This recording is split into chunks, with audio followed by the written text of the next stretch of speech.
every partner is going to have 100% of everything that you want. It's just not going to happen. You're not even 100% of everything they want. You're not, exactly. Sometimes people choose partners based on what they think they need. Maybe their fathers weren't there for them, and they're trying to meet a need that was never met, but they're trying to meet that need in their partner. You cannot have a healthy relationship if you do not.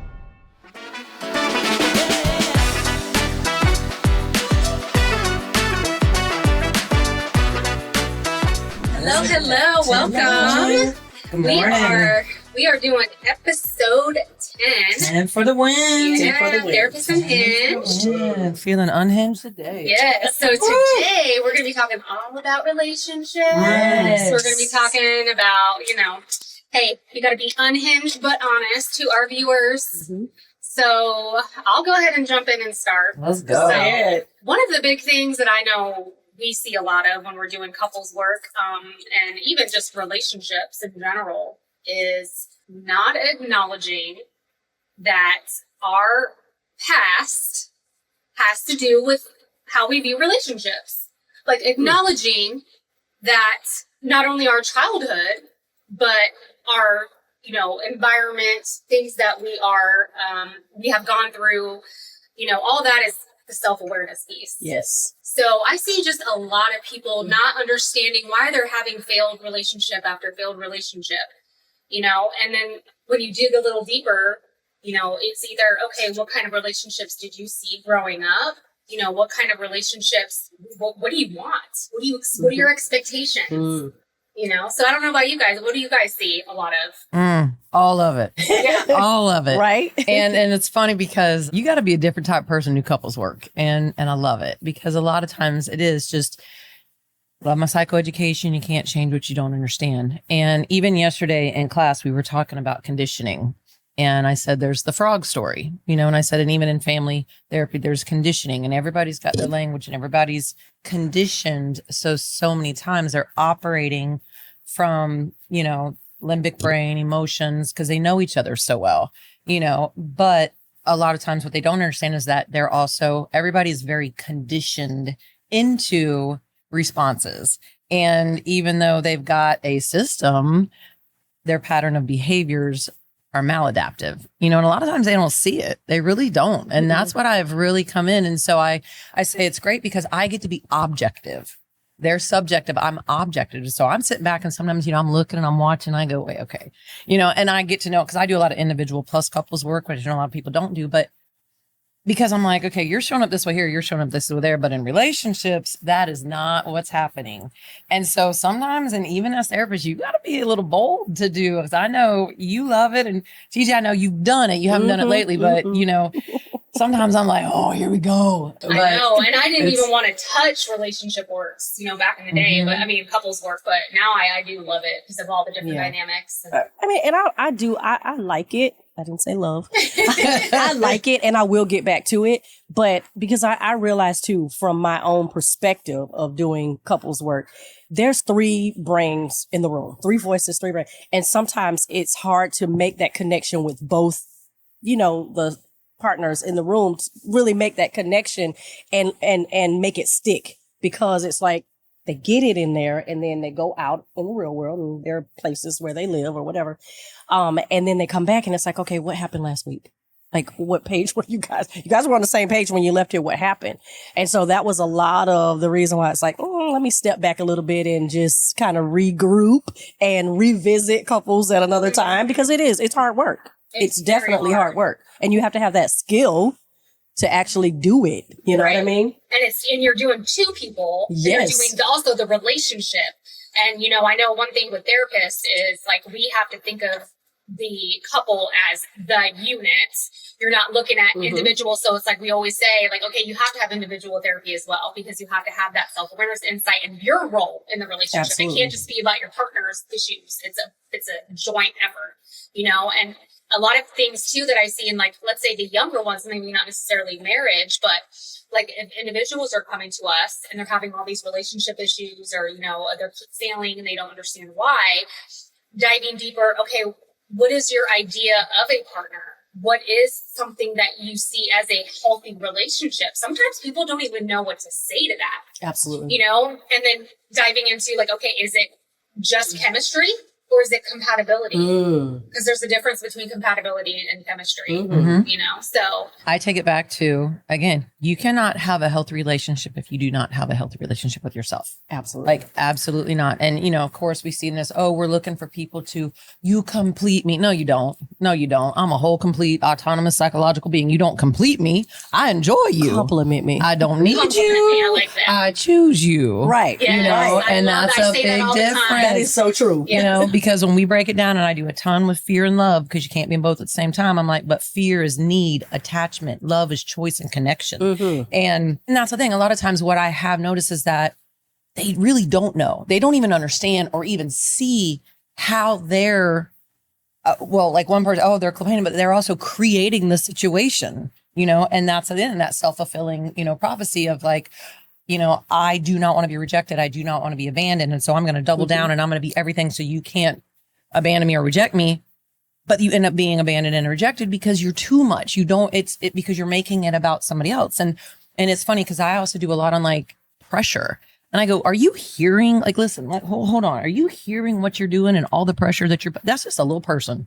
You're a little person. That's a little person. You're a guy, you're a girl, whatever it is. I go, why are you putting that pressure on them, but you're not doing it yourself? So I do a lot of that, like coming back over here. Hold on. Let me hear. Wait, slow down, you know? And it's, in the beginning, it was interesting because it was terrifying. It was terrifying. You know, people were just, yeah. because it's raw and it's emotional and they're hurting, you know, and you're sitting back going, do I let it go? Do I not? Do I navigate? You know? And so I think even with therapists, you got to really know who you are too. And I know, like you were saying, you never did it. And I was just kind of like, I always felt like I was 12 and I was starting to like, I don't know what I'm doing here. But now it's like, I love it. Yeah. Like, and you can see the different dynamics and, and the constant, like same almost like situations that come up in relationships. Like the same thing, like they don't communicate with me. They don't do anything that I need or that I want, or they don't, why do I have to, one big thing I see with women is, why do I have to tell them that I need this help? Why do I have to tell them that I need the communication, and we can't read minds?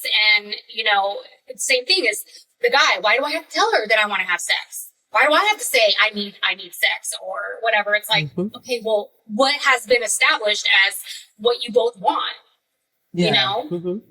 And I think too, sometimes people carry, in a new relationship, they carry old stuff from in a new relationship, right? Be it good or bad. You know, like the expectations that you had for your previous relationship may not be the same for this one. So I think communication is definitely a big, you know, it plays a big, huge part of a relationship. I remember because I do see the individual clients who are in relationships, and sometimes that comes in the room. And I always say, you know, relationships are like jobs. You interview for them. I mean, what are your expectations? I love that. It's right? true. Yeah. Well, You know, people thought about it that way. Absolutely. Like you interview your partner or your partner that you expect to be your partner. You interview that person. Let them interview you. What do you like? What don't you like? You know, how do you communicate? When's enough, you know? So, but I do believe that you carry, sometimes you pack that same hurt bag and you drop it right in the center of a new relationship. And then you expect it to either go the way the one did in certain aspects, or you expect things to just be, you know, different. Yeah. But you have to communicate what that different looks like. Does that make sense? Yeah, absolutely. And you made me think of one thing too, is that some people too, like on the, let's say people are contemplating divorce, and they're not sure if this is going to continue to work out or they're ever going to be happy.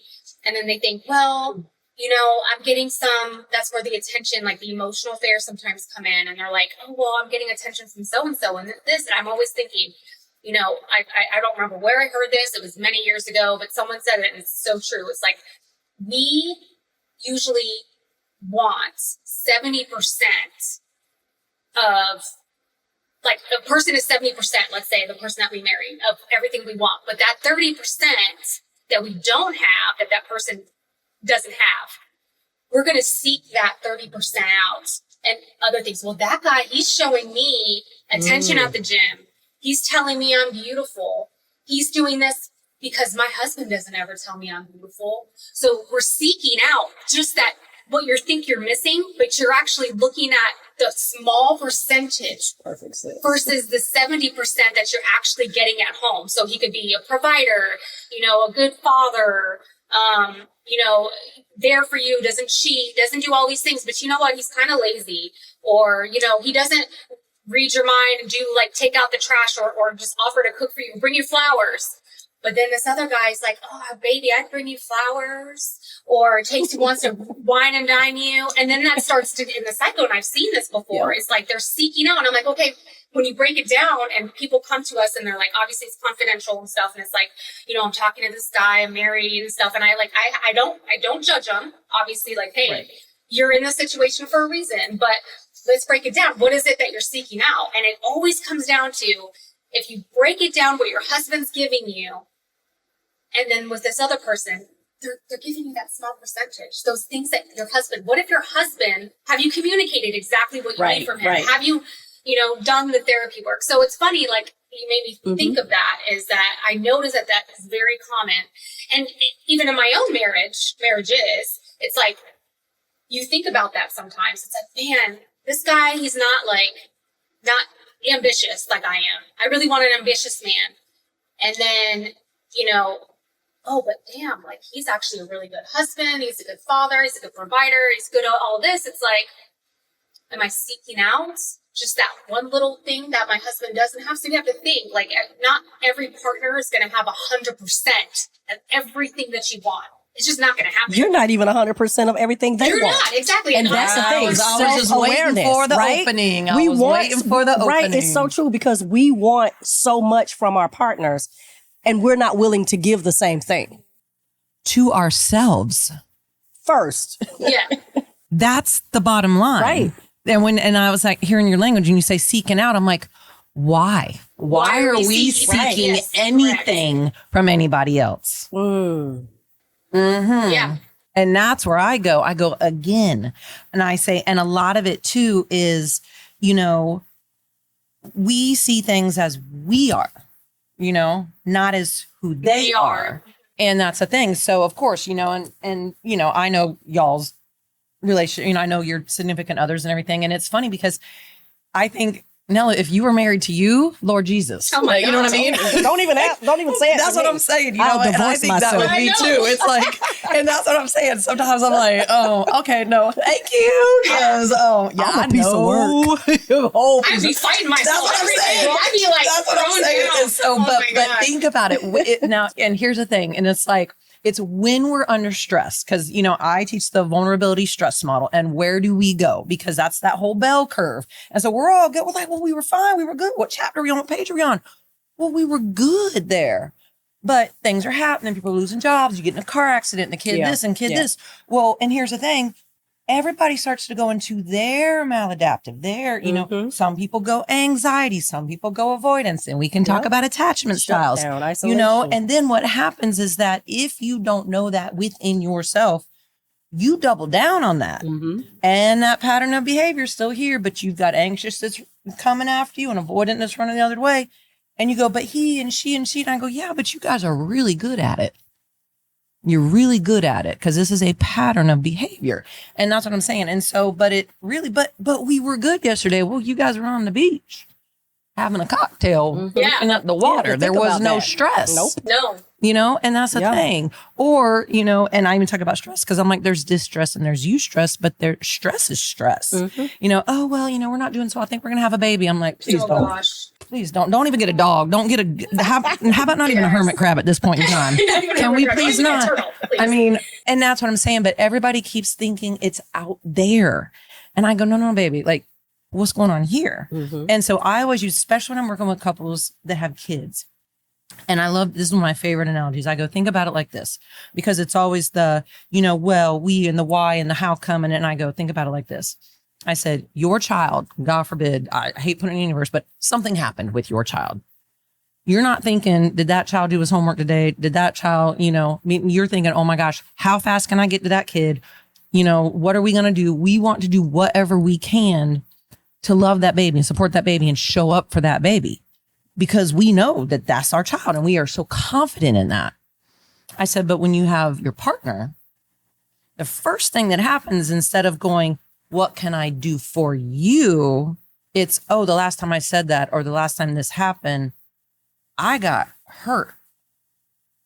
So I don't want to be hurt again. So I'm not gonna, my confident, and, and so we start to back off. And I wanted to bring my picture in because y'all know the picture I have in my office, with the two partners looking away and the inner child.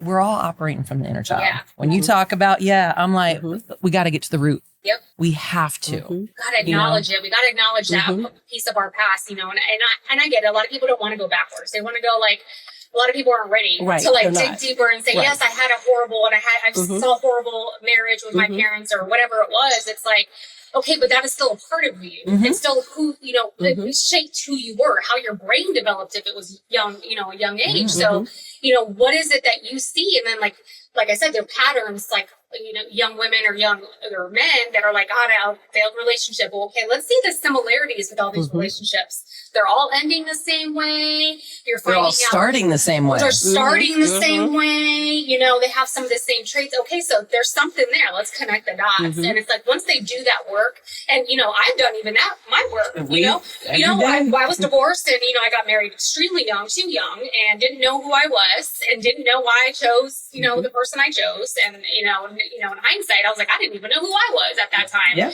So, but doing the work later on of why I made those choices in that young age, and even now, even when I started to date again, why I was picking, before I met my husband, but why I was picking the same type of man, the same patterns, and the same type of like, why am I doing this? And I didn't understand it. And I think that's why I love relationship work now, is because I also get it from a personal perspective of not knowing and picking the wrong person and seeing patterns, or not even knowing that I'm having a pattern here. Right. So yeah. And then also made me think about too, like the trauma bond.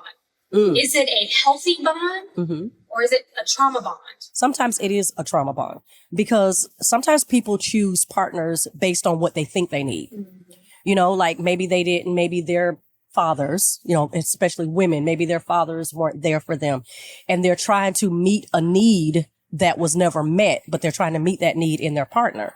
So sometimes it is trauma bonding. I have clients who are, who have gone through that and who have said, well, I just chose, I was ready to get out of my parents' house, or I was ready, to have a partner for my children, So a lot of times we don't really think about what we need. We just, we do it from trauma bonded eyes. Yes. And then what would you say, like, are signs of like that this, like, you may be in patterns of a trauma bond, or in a relationship that's more like trauma bond? What do you see? Well, I mean, I would say like, especially if you are in the dating, like if you're dating, sometimes it's, we choose men that you take the lead. You take the lead. Like, we lose our voice. Like, I think that's one of the ones. You don't know how to find your voice, or you're afraid to find your voice because you're afraid that the relationship may go like sour. You know what I mean? Try to explain a little bit better. Like, you're choosing a partner who just taking the lead. They're like, you're afraid to speak up. You're afraid to set your boundaries. Maybe you don't know what those boundaries are, but you're afraid to set boundaries. And you just go with the flow. Yeah. And I don't, that's not a good thing, to just go with the flow. Right. You should be able to set boundaries. You should be able to say what you want and what you don't want, how this has worked, how this hasn't worked, and so that you can have you show up too. So I think oftentimes, if you're in that phase of, or that state of disarray, or I can't even think of the word, but sometimes we just go with the flow. I'll say it that way. Well, and again, I love hearing just the different take, because, again, we're in our rooms, we're doing our stuff, we're all coming from different backgrounds. And now let me just ask you, when you're talking about that, are you in give me like an age bracket? Because I do a lot of work with the younger people, and that just sounds a little bit more. Is that like with married couples, you tend to see that a little bit more? Just in individuals who are married, or who are just started dating again. I have a client who just started dating again after not dating for a few years. And she was telling me, she was like, I don't know what to say. Like, I don't want to be too much. So I pull back a little bit. I don't want to run him off. So I pull back a little bit. Now let me ask real quick, what do you say? Because I know exactly what I say. I say show up and be who you are. Okay. Show up and be who you are. Set your boundaries. Listen to what his boundaries is. Compromise a little bit, give or take a little bit, but don't lose yourself because you've lost yourself in other relationships. Because we've talked, you've lost yourself in so many different relationships. So, and now it's your time to show up because you've done the work the last couple of years. If that's a partner that can't understand that because you went through this healing process, then that may not be the partner that you need to choose. See, and I'm listening to language and they always say, well, what if, I go, you're not ready because that's fear. And it's funny because I was working with a young lady and 20s, and that's why I was asking demographics because, and I know we were talking about just the dating world nowadays is, all I hear is, this and situationships and attachments and ghosting. I'm like, well, it's ghosting because it's not real. They're illusions. All these young people are so third person. Nobody's connecting, and so it's like you see a picture, you post, it ain't real. I'm like, stop, but it is sad because they really don't know how or ways to even meet very many people anymore. That's our culture now. It is. But it's not working. It's not working. And, we're seeing, constant just change over change. And I'm like, but again, I go, and I was working with this young lady and this I thought was really goes where you are. Cause a lot of my, is they're always laughing because first thing they say again is like, yeah, well, but what if, whatever this, and I just say, you're not ready because what if is fear. And anytime you lead with fear, because however you start a relationship is the way you're going to have to keep a relationship. You start with what if they don't, well, then you're not ready because you're already looking for validation from somebody else. I go, instead of saying, what if we said, even if, and this is the thing, even if this date doesn't go well, even if this isn't my person, even if I'm terrified and my shoe breaks and whatever, I get food poisoning, I'm going to show up for me instead of absolutely. What if he's not okay? What if she wants too much? What if it doesn't matter because when you see what if, that's when you're putting so much power into somebody else. Why? That's right. Because wherever you put your power, you put your energy. Absolutely. And so when you say even if, too, if when you're ready, when you've healed, you know what I mean? But again, remember you can't heal relationally individually. So that's what I'm saying. When you show up, it's, well, even if I'm showing up because I want a good relationship and I'm still struggling, but you know what? Even if this one is not right, I'm getting closer and I'm learning more. And you're going to be okay. And I'm going to be okay, and that's what I'm saying. So a lot of even with that language is just the what if, well, we can what if ourselves to death, but again, it's like, even if this is not great, because it may not be great and it may be great, but then you go, and even if it's 70%, I'm going to sit back and take a pause and, but that's what I'm saying. Just changing that in your brain, you walk in showing up because it's about you. Right. It's not about, it doesn't matter. That's why I say show up for you. Right. Be you. Yeah. Right. And you made me think too, Robin, is like, the fear is a lot of people fear being alone. They fear, and it's usually like a lot of abandonment that I see, like at some point in their life, like they fear being alone. And it's like, well, where does that fear come from? And if you fear being alone, then you're definitely not in the right relationship, and it's that you should want to have that person with you, not that you need that person with you. And, when I thought a little bit more about the trauma bonding that I've seen a lot is like the cycles of domestic violence as well is, they go through these cycles of, in a relationship of, physical or emotional abuse or financial abuse, which is a big thing.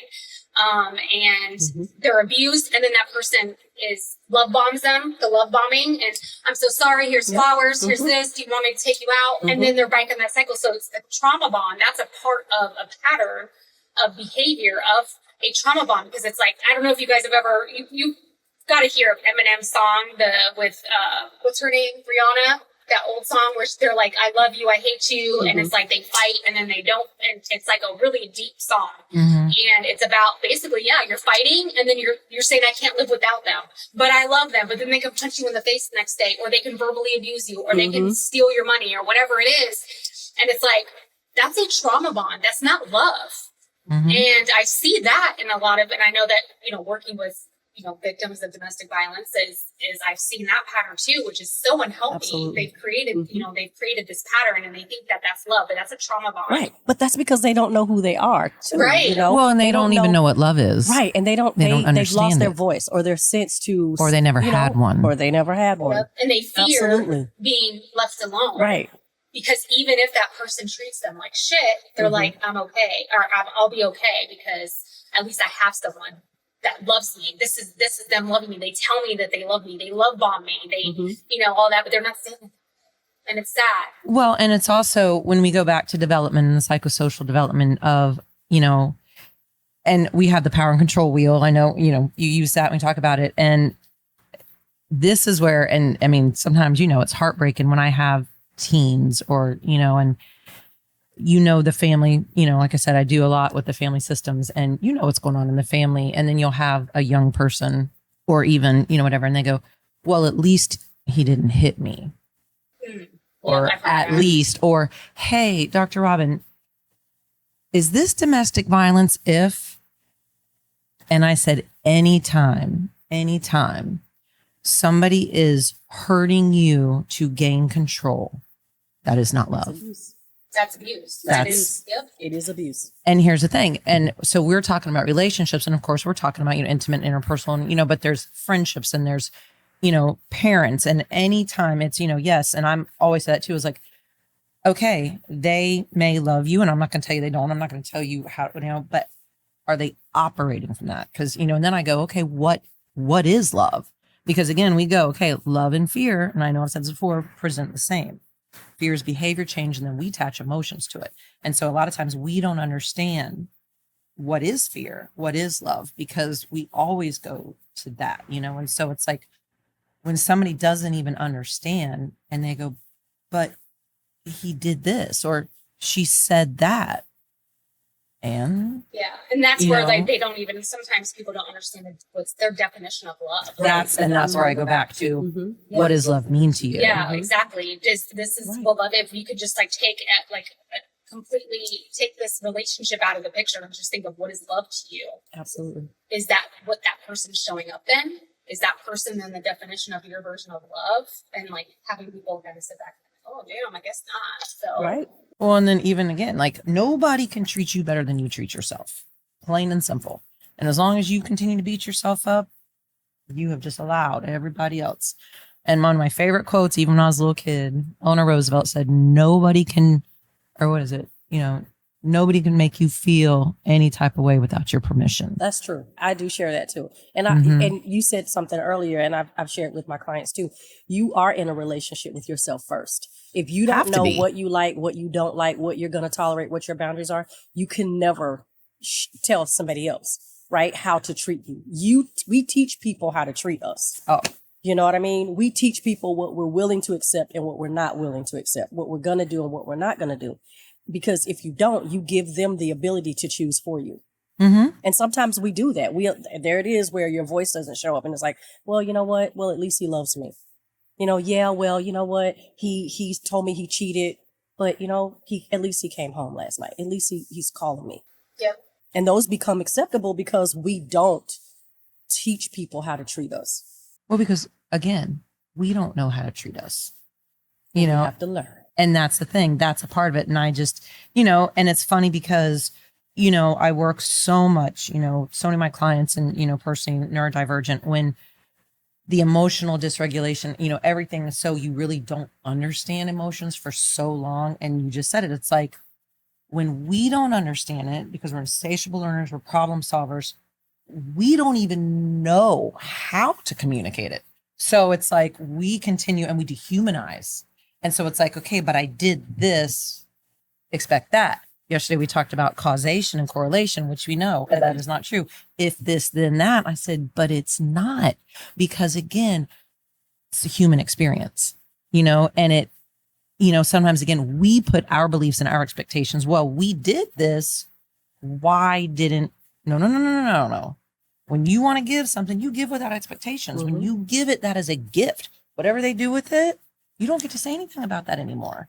And so it's like, if they take all of that and you go, I've actually heard this, well, I just know, like, if I divorce him or if I divorce her, you know, the next person's going to get all the gifts that I gave them, and, you know, they're going to be sitting, and I'm going, okay, but why? Like, you know, and we get very warped in just what we think, you know, what we think like we deserve. That's something that I would say, you know what? Let's say you did. Let's say that you set up your wife for success. Let's say you gave them everything. They got the house, they got everything in the divorce and all that. Where's that going to put you? Are you strong enough to believe that even if you gave them, let's say in your heart, you know that you set them up for success, they'll be totally fine and good. Are you going to be good?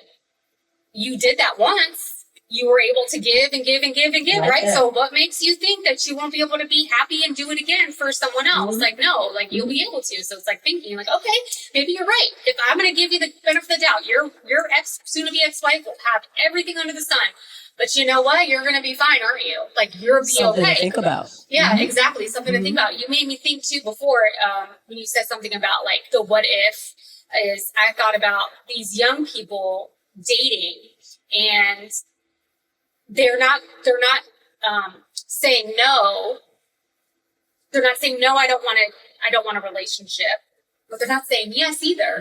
So that's the situationship. That's what I was thinking. It's complicated. Or it's complicated. Yeah, or I'm not ready. It's not you, it's me. Like all these old things. But it's like, if they're not saying yes, I want you and I want to be with you, then it's a no. It's not. They're not committed. They're not committed yet. Committed. So it's like, stop the cycle or waiting game of waiting for them to be ready and giving them all that they want. So like if you're sleeping around with this guy, let's say, because you really want them and you think that they're dating you and stuff, like, but you're confused of where the relationship is. It's like, if you're confused, then it's a no.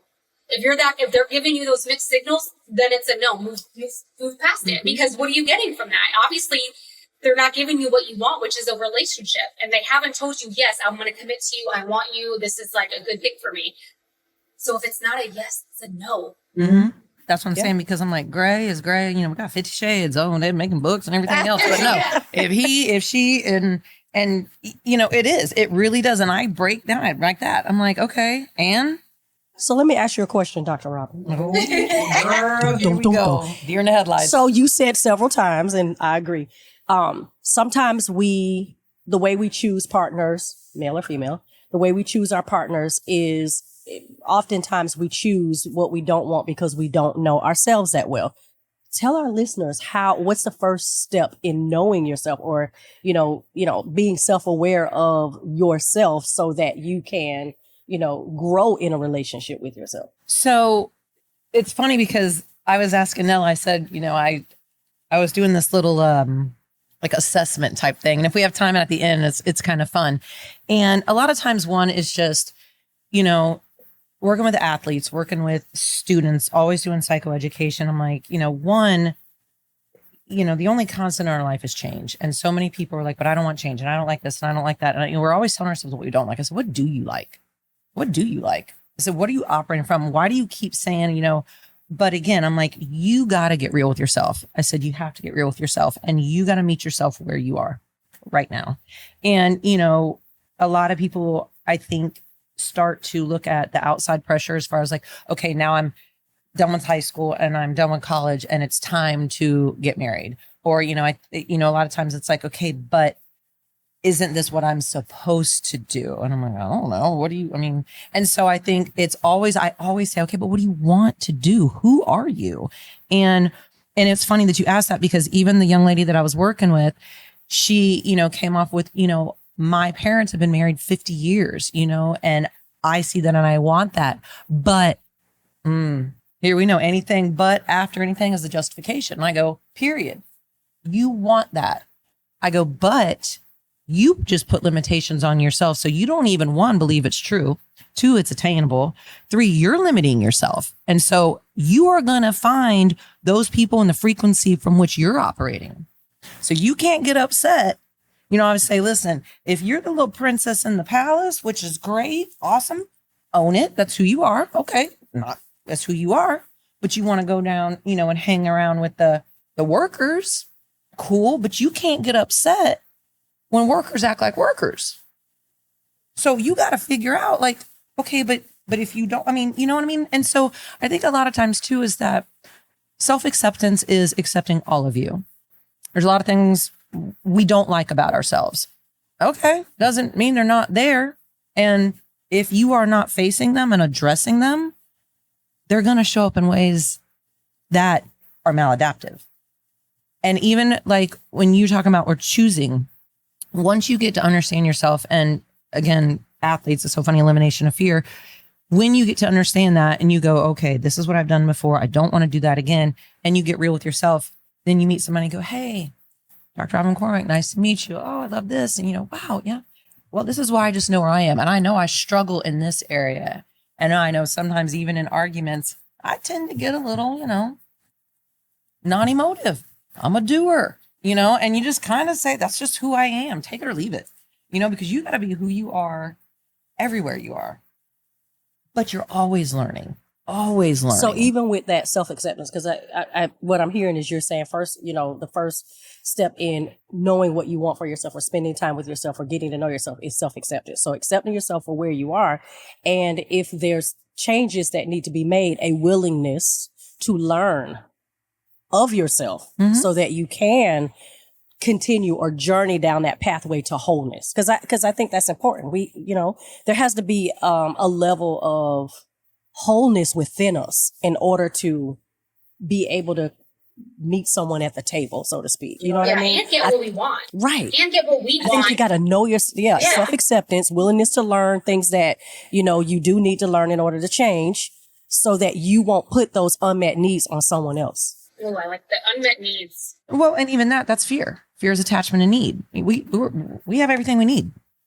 I don't need anything from you. I really don't. I mean, I would that's great. That's wonderful, but I don't need it. Right. We don't, but we have to remind ourselves that we don't. Because sometimes if we haven't done the work, haven't done the inner work, we do feel that we need something from someone. And feelings. And again, goes back to you don't complete me, you compliment me. There it is. Well, and again, too, I mean, if we don't accept ourselves, we'll never accept anybody else. And that's the thing. The harder we judge ourselves, the harder we judge other people. Because our critic, our brain, everything that we're telling us is exactly what we're going to affirm.